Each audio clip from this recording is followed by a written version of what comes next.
But I have felt cancer. I know that I can feel it. I can feel what is going to be in cancer and how I'm going to tackle it. And I've actually felt that how I will paralyze it and how I will cure it.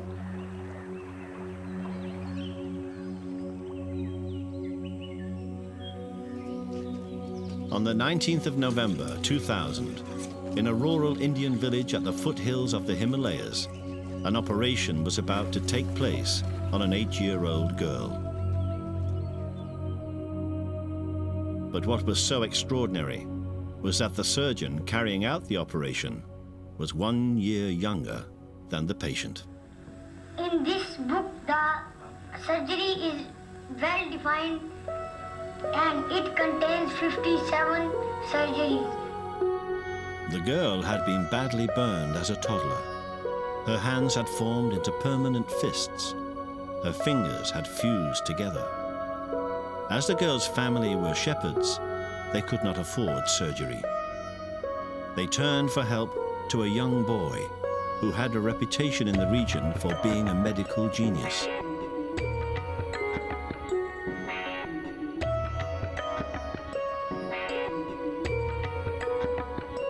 In an hour-long operation, the boys successfully separated the girl's fingers, uncurling her hand for the first time in 5 years.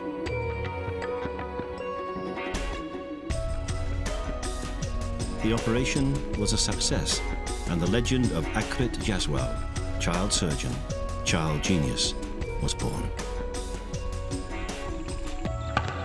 Akrit has been shown to have the highest IQ for any boy of his age in India, a country of more than 1 billion people.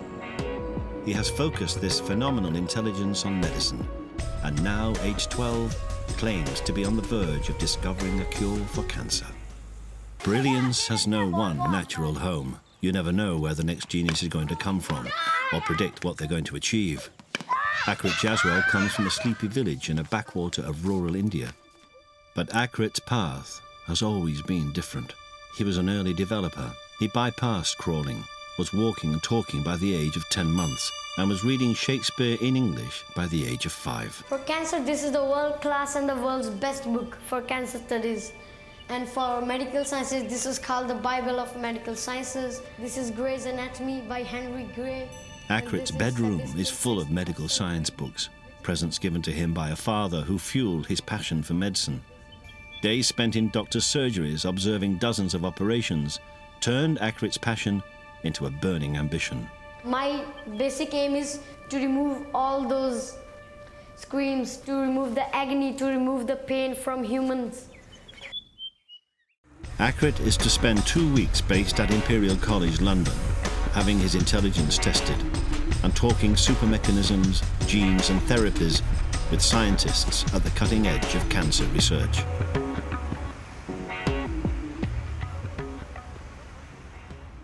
Tell me a little bit about chemical gene therapy. It's actually, to target genes specifically and maybe use a rounded approach, some biochemical agents as well as genotoxic agents. It's in oncoproteins also. You can target some DNA binding motifs, structural motifs with which they bind to the DNA and express their information in the cancer cells for cancer treatment. Thank you. You got any more questions for him? I can't think of any. His scientific knowledge is very, very sharp. Very impressive. Very impressive.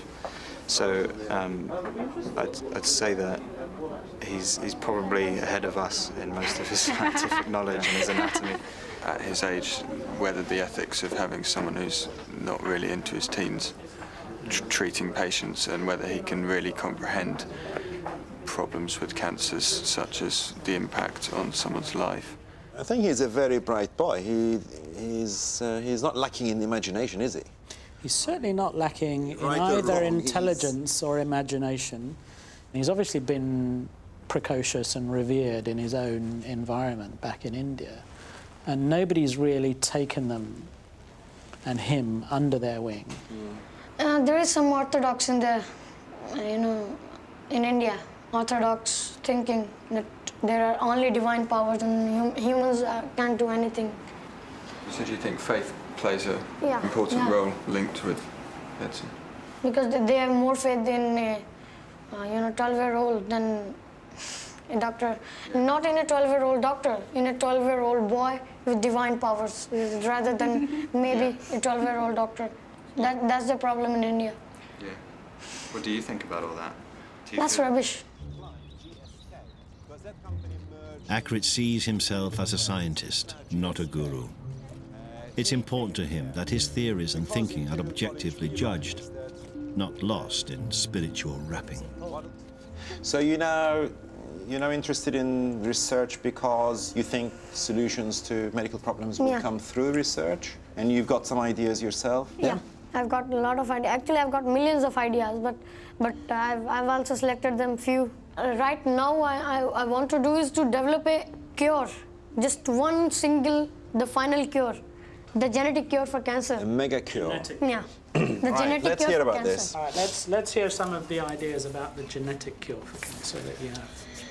It is based on the disintegration of DNA binding structural motifs of oncoproteins. Yeah, it's normally they think genes, let's fix them. Yes. But how? So you call this chemical gene therapy. You'll give it as a tablet. You'll take it by mouth. And this chemical will go into all these cells in the body. So are you then proposing to try and fix specific genes, or just go into DNA generally and repair everything that might be in bad condition?